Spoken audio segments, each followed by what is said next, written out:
Podcaster here, and welcome to my YouTube channel. I hope you're having a great day. Today I'm going to give you a quick lesson on target notes. I like to think of target notes as stepping stones on the fretboard that you land on as you navigate your way through the strings and over whatever backing track you're playing over. Now, if you've ever played over a backing track and you try to land on a note and it doesn't quite fit, even though you're sure that that note is part of the scale, then chances are you didn't land on the correct target note. So target notes are the notes that work perfectly over the chord that you're landing on. So let me give you an example. I have a loop set up here going A minor to D. So it's like kind of like a Santana groove. And I'm going to show you first just running through the A minor pentatonic scale and landing wherever, not really paying attention to sustaining the correct note over the underlying chord. So here we go.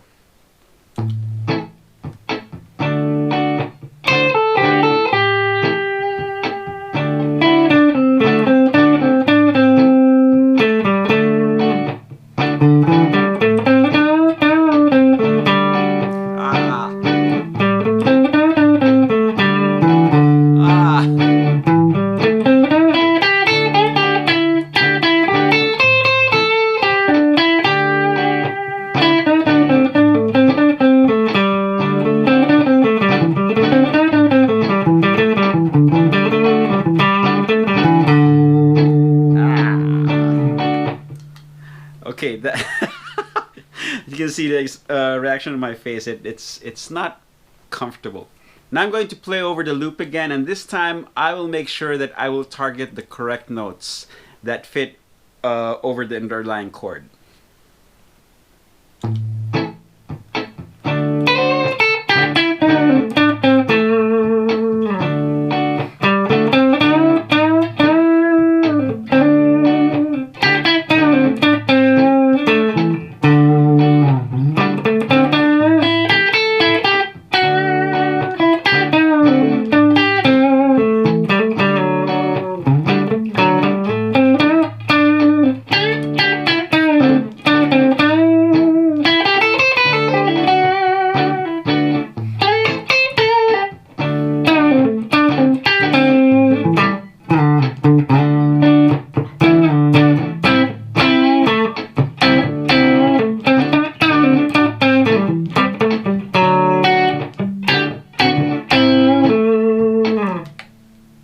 So that sounds so much better.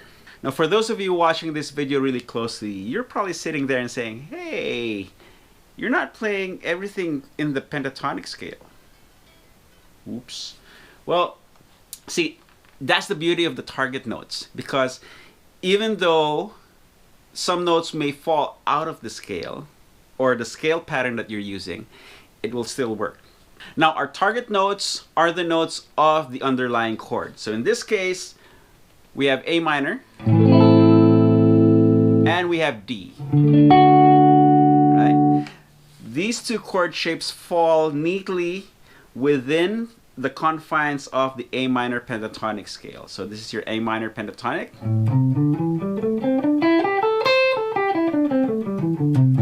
And this is your A minor bar chord.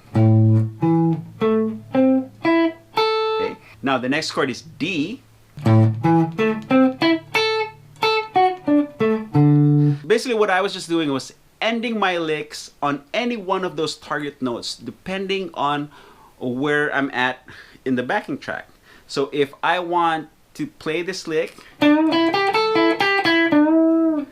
and end it on the D chord, I end it on this note because this is part of this shape. If I want to end it on the A minor chord, I end it on this note because that's part of the A minor shape. Now you can be adventurous and end on another note. Let's say if I want to end that lick on the D chord, I have this option. Okay, this note right here is not part of the A minor pentatonic scale. See? Okay, but it is part of the D major chord. So that makes it work. as opposed to that doesn't resolve. That doesn't resolve either. But if I do, then it works. To start incorporating target notes in your playing, here's some things that you can start working on. Okay, the first thing that you need to do is you need to start listening to the backing track. Okay, the backing track is not there to fill out the space while you go crazy on the guitar. Your goal is to make whatever you're playing fit over your backing track. So in this case, 1, 2, 3, 4, D, 2, 3, 4. What I'm listening for is the duration of each chord. So in this case, A minor is 4 beats, and then D is also 4 beats.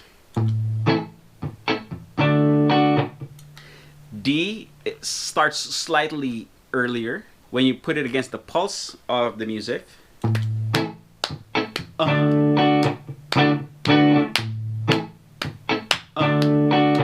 Okay, so that little syncopation right there might come in handy a little later on. The next thing that you need to work on is figuring out the chord shapes that fall within the scale pattern that you're using. It doesn't matter what the note names are, okay, but what's important here is that you can see the pattern, right? And then you can train yourself to sort of visualize the pattern changing while listening to the backing track. As I'm listening to the backing track, I am visualizing A minor as these dots right here. And then when it goes to D, it switches to these dots right here. The next step is to play the notes of the chord shape one note at a time.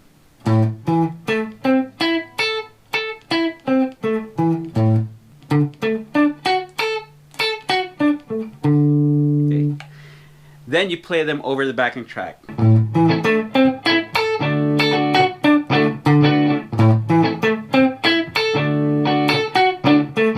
And then you can start easing into it. Play the pentatonic scale and try to stop on the correct target note for each chord. So let's try that.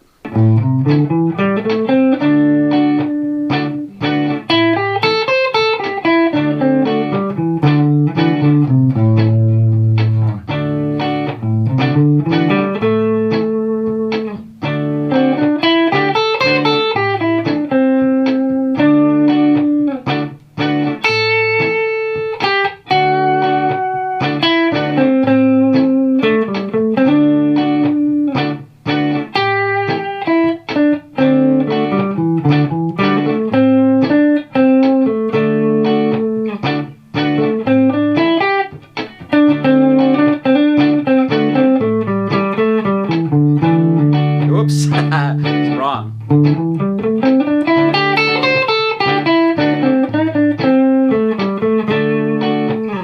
So you are going to make a lot of mistakes at first because you're not used to it. But as you start getting used to thinking about this way, then it gets easier and easier. So let's say you only know the A minor pentatonic scale, but you know a bunch of chord shapes. You know how to find the same chord in different parts of the neck. So for example, A minor here, you have A minor here, you have A minor here, you have A minor here. Okay. And you have D here, you have D here, you have D here, you have D here, you have D here, and you have D here. Then that means you're no longer restricted to playing in this part of the neck, because you can jump around the fingerboard as long as you land on one of the notes of the chord shapes that you know, then you're good. Okay, so let's try that.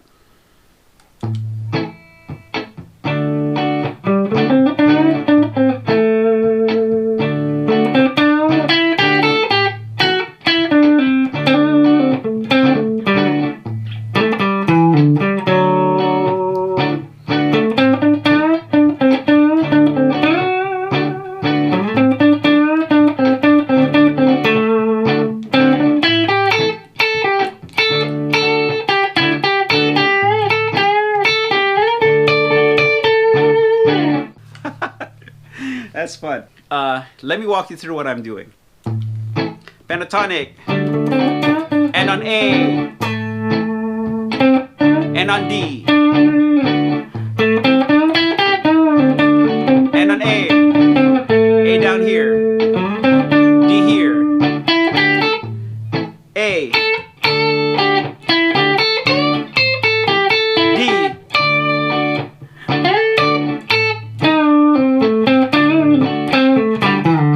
D, A, D, A, D, A minor,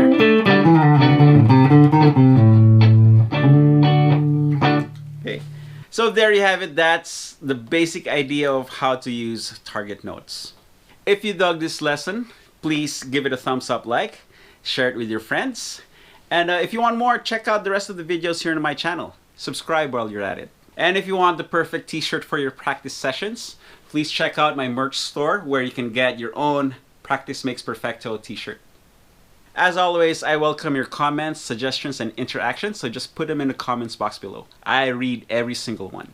Well, I'm going to keep on jamming. I'll see you guys again soon. And remember, practice makes perfecto.